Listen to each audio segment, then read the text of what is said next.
And CLD Gaming says, hi, DSO, frat member here. Any recommendations on keeping positive after 5 months of no intimacy? I've given up on initiating. The ball's in her court now. And he follows up to say that he's been working on his physical fitness and his mindfulness, focusing on my life and the kids. So have you, CLD Gaming, resigned yourself to the fact that this relationship is going to continue regardless? 5 months of intimacy, as you know, if you've been watching my stuff, you know better than anybody.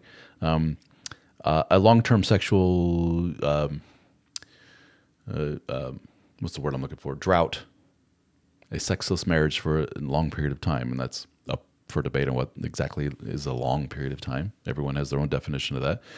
1 week could be too long for one guy, and another guy says it wasn't until the 1 year mark that I finally woke up and realized, oh, this is weird. But anyway, regardless, it's what I call the canary in the coal mine for you've got some pretty deep-seated issues going on here between the two of you.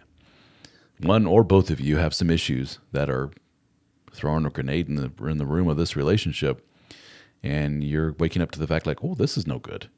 And here you are going, how do I keep positive during all this?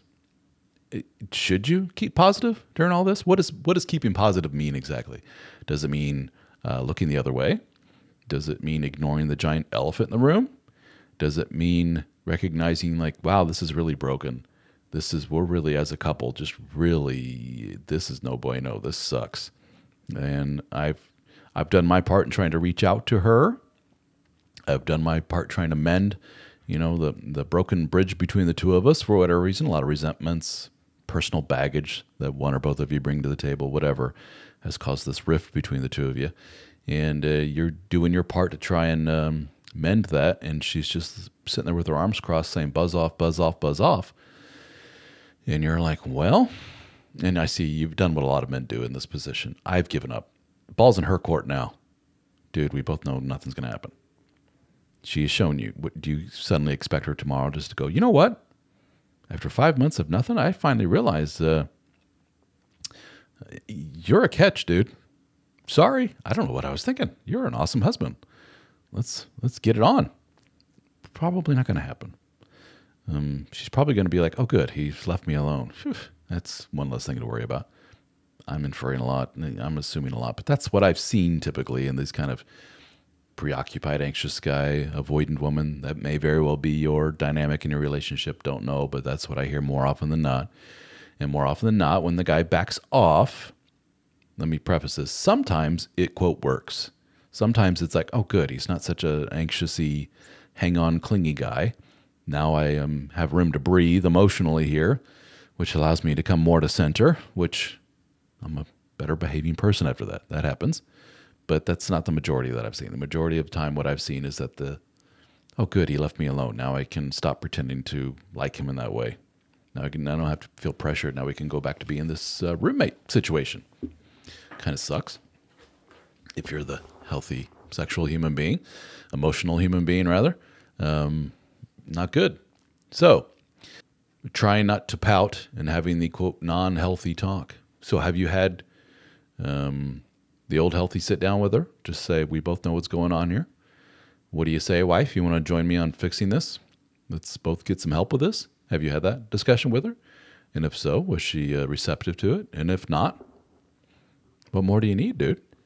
You say 5 months, but I have a feeling that the problems in your relationship have gone on for longer than that. But anyway, and you admit that, yes, it's very much the avoidant to anxious relationship. For those that don't know, who are new to this whole relationship talk thing, have just discovered this and don't know what we're talking about with this anxious avoidant thing. And for those that do know, bear with me as I give a quick overview of this. Psychologist, of which I am not. I'm not a mental health professional of any kind. Bald guy, microphone, one of many on the internet. Yay. But psychologists came up with years ago this, much of what we learn in this realm of psychology is basically smart people that study the behavior in human beings, and they say, we've started to notice patterns, and we can start to categorize people and their actions in certain ways, and that helps us to figure out ways to treat and better understand what we're seeing here. And years ago, somebody came up with the idea of, what? I'm noticing that people express, how best to say this, by virtue of what they dealt with as children, with mom and dad, we notice that they in turn attach to their romantic partners later in life a certain way. And we've categorized the way they attach to their romantic partners in certain ways by calling them either preoccupied or anxious, same thing. That's one end of the spectrum. Then we have the other end of the spectrum, which are these avoidant types. And the anxious, preoccupied types can be man or woman. It's not a gendered thing. When it comes to my material at Dad Starting Over, I tend to attract guys who are of the anxious, preoccupied bent, that persona, that category. Why?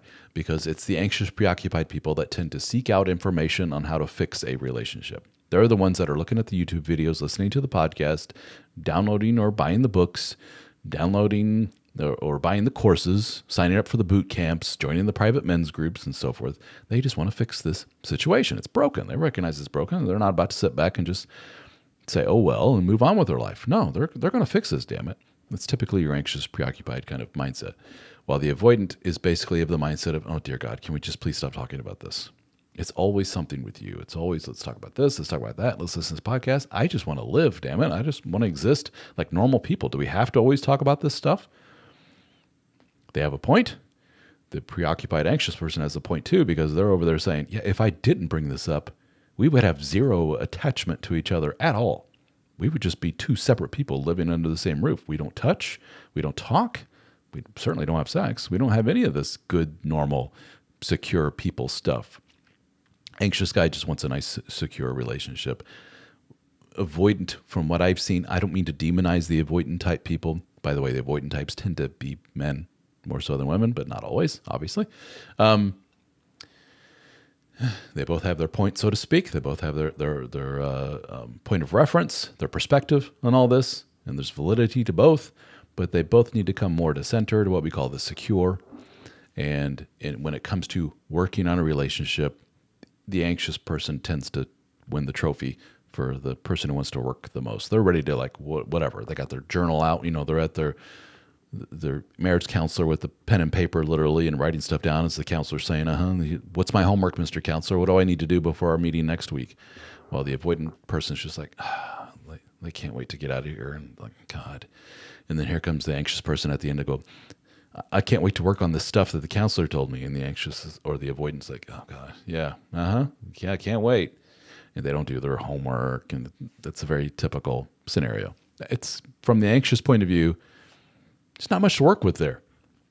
You're trying, and the anxious people, depends on, there's severities of this. Some are super, super anxious, some not so much. On a scale of 1 to 10, some people are like a 2 or 3, while others are like 11 out of 10. They're super anxious, hanging-on-y, to the point of being codependent in a very unhealthy way, and they don't let go no matter what.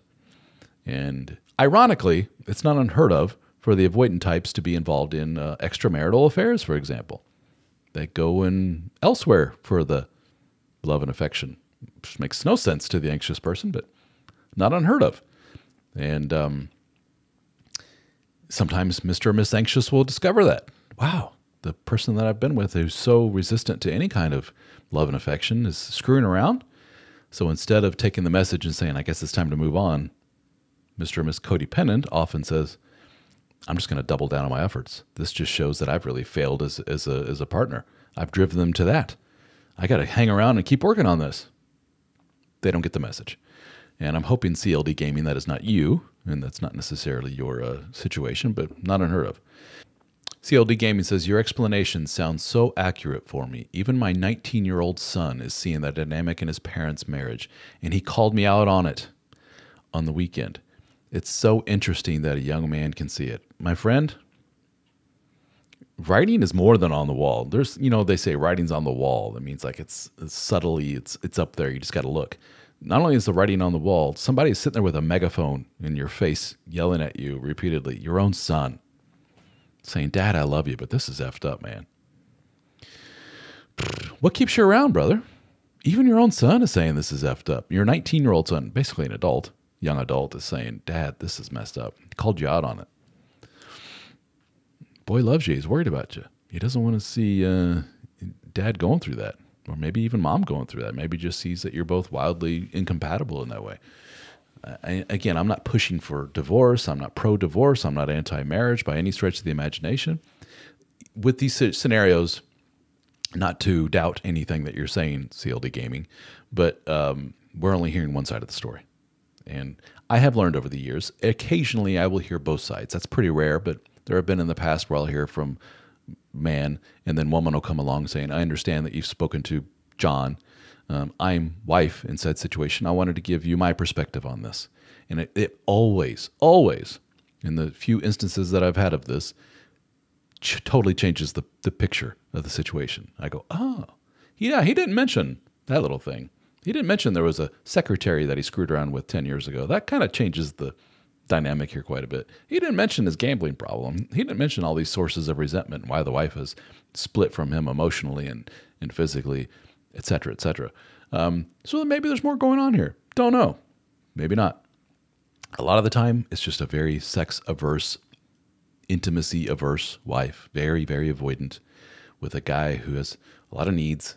And you're caught in this vicious circle because there's Mr. Anxious who's like wants nothing more than to have a wife to hold and touch and squeeze and show his affection to and get some in return. But he is with this woman who is ironically not wired in that way and is wired exactly the opposite.